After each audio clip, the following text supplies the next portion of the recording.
நேற்று நாமக்கல்லில் கடன் தொல்லையால் 3 குழந்தைகளை கொலை செய்துவிட்டு தற்கொலை செய்து கொண்ட தகப்பனை பற்றிய செய்தி அதிர்ச்சி அளித்தது. இன்று ஆந்திரா அனந்தபூரில் அதே போன்ற ஒரு செய்தி. கந்து வட்டி கொடுமையால் ஒரு இளைஞர் அம்மா நான் போய் வருகிறேன் என்று கடிதம் எழுதி வைத்துவிட்டு தூக்கு போட்டு தற்கொலை செய்து கொண்டிருக்கின்றார். கடனுக்கு கடும் வட்டிக்கு இப்படி எத்தனையோ பேர் வரலாறு நெடுகிலும் வாழ்வை பறி கொடுத்திருக்கிறார்கள்.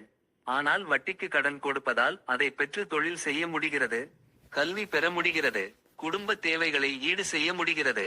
பலருக்கும் கடன் வாங்குவது அவசியமாகவும் உள்ளது. கடன் கொடுப்பவர்கள் வழியே சென்று கடன் கொடுப்பதில்லை. கடன் வாங்குபவர்கள் தான் தேடிச் சென்று கடன் வாங்குகிறார்கள். பிறகு கடன் கொடுத்தவர்களை குறை கூறி கொண்டிருக்கிறார்கள். கடன் உதவக்கூடியதாக உள்ள நிலையில் வட்டியை மட்டும் குற்றம் சொல்வது எப்படி சரியாக இருக்கும்? கடன் கொடுத்து வட்டி ஈட்டுவதும் ஒரு தொழில் தானே. அதில் முதலீடு செய்துள்ளவர் நொடித்து போய்விடக் கூடாது அல்லவா? கடன் கொடுப்பவர் உழைப்பின்றி பணம் ஈட்டுவதாக தோன்றினாலும் அந்த கடனை பெறுவது பலர் உழைப்பதற்கு தொழில் செய்வதற்கு வழி வகுக்க கூடியதாக தானே உள்ளது என்று கடன் கொடுப்பவர்களுக்காக வாதிடுபவர்களும் உண்டு. கடன் கொடுப்பவர்கள் பக்கத்தில் நியாயத்தை முற்றிலுமாக மறுத்திடவும் முடியாது. இரு பக்கத்து நியாயங்களையும் பிரச்சனைகளையும் சமநிலையில் வைத்து பார்க்க வேண்டி உள்ளது. அப்படி பார்த்து பரிசீலிக்கின்ற போது இப்பிரச்சனைகளை தீர்ப்பதற்கு சில தீர்வுகளை காண வேண்டி உள்ளது. வட்டி பிரச்சனை குறித்து பின்வருமாறு சில முடிவுகளுக்கு வரலாம் என்று நினைக்கிறேன். 1. கடன் கொடுப்பதை தொழிலாக செய்பவர்களுக்கு வட்டிதான் வருமானம் என்பதால் அதை முற்றிலுமாக தவறு என்று சொல்லி விட முடியாது. 2.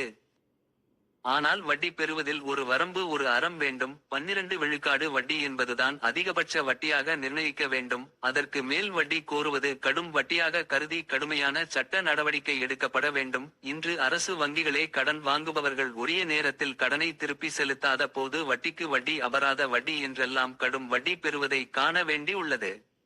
ஆதலால் குறைந்தபட்ச வட்டி தான் பெற வேண்டும் என்ற ஒரு வட்டி அறத்தினை ஏற்படுத்த வேண்டும். 3. கடன் பெறுபவர்கள் எப்போதும் தங்கள் சக்திக்கு மீறிய, தங்கள் சொத்துக்கு மீறிய கடனை பெறக்கூடாது. 4.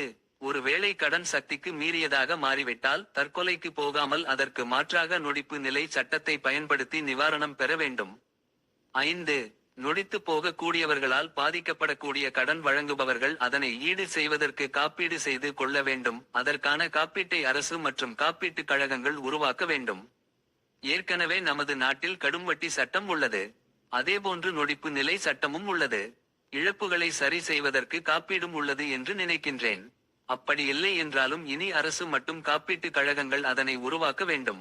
கடன் கொடுக்கின்ற போது கொடுக்கப்படும் கடனுக்கு 1 அல்லது 0.5 விழுக்காடு சதவீதம் கடன் வழங்குபவர்கள் காப்பீட்டுக்கு வழங்கலாம்.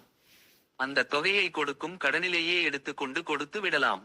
கடனுக்கு தான் காப்பீடு உள்ளதே என்று கடன் வாங்குபவர்கள் கடனை திருப்பி செலுத்துவதில் அசட்டையாக இருக்க வாய்ப்புள்ளது. அதனால் காப்பீடு கிடைப்பதற்கு சில முன் நிபந்தனைகள் இருக்க வேண்டும்.